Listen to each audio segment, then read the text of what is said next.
House bill it creates a procedure by which any attorney for the Commonwealth or any law enforcement officer may apply to a general district court, circuit court, or juvenile and domestic relations district court judge or magistrate for an emergency substantial risk order to prohibit a person who poses a substantial risk of injury to himself or others from purchasing, possessing, or transporting a firearm. And if an emergency of substantial risk order is issued, a judge or magistrate may issue a search warrant to remove firearms from such person. False accusations are also penalized fairly strictly. So the issue that I keep having with the Second Amendment folks who believe incorrectly that any limitation on access to firearms is a violation of the Second Amendment of the Constitution is that we have a fundamental disagreement. And what I also take issue with a lot of the time is when people don't understand,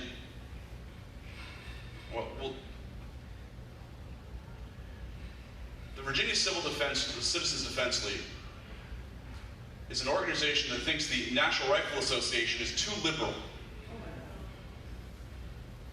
They think the NRA is too liberal.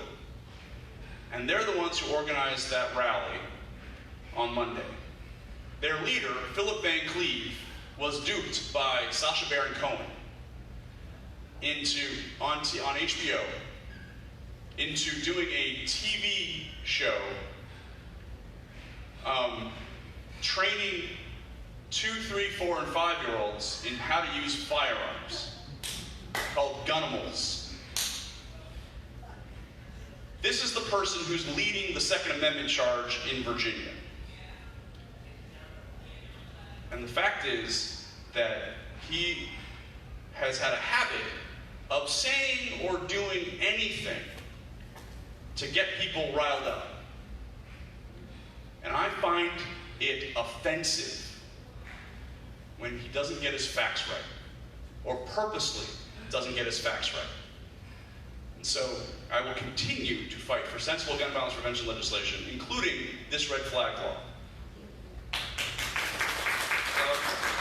Not to be a wet blanket, while I co-chair the Gun Violence Prevention Caucus, strongly support gun safety, I just want to make it clear that I respect everyone's views and respect due process and concerns for it. Of course. Okay, so we're going to have the last question here about redistricting reform, then we'll wrap it up. All of you will have an opportunity to speak to the lawmakers after we wrap it up. This is about the constitutional amendment. Without the constitutional amendment, the General Assembly maintains the power over redistricting. So if the constitutional amendment doesn't pass, you guys are going to create the maps, essentially. That is independent, considering the Democratic gerrymander in 2011. Why trust merely in well, this question right said Democratic, but I was just reading the question. So anyway, so gerrymander. So without the amendment, you guys draw your own maps, essentially. That's what happens. There is an alternative proposal for an advisory commission. The question writer says, why trust merely an advisory commission when we can have real binding reform? Well, the Constitution is what gives us the power to draw our own, so it's not really binding. Otherwise, you're saying for 1 year, why not do it, put it in the code is what you're saying. That's certainly an option, but I don't know if it's an option that would pass. All right. So, okay. Let me just add my personal privilege. Who are you supporting in the Democratic primary for governor? Well, we don't have announced candidates yet. Just to get our audience kind of in tune, some of the people being speculated about are former Governor Terry McAuliffe, State Senator Jennifer, I'm going to go to Lopez, McClellan, Delegate Jennifer Carroll Foy, and Richmond Mayor LeVar Stoney. Have I left anyone else?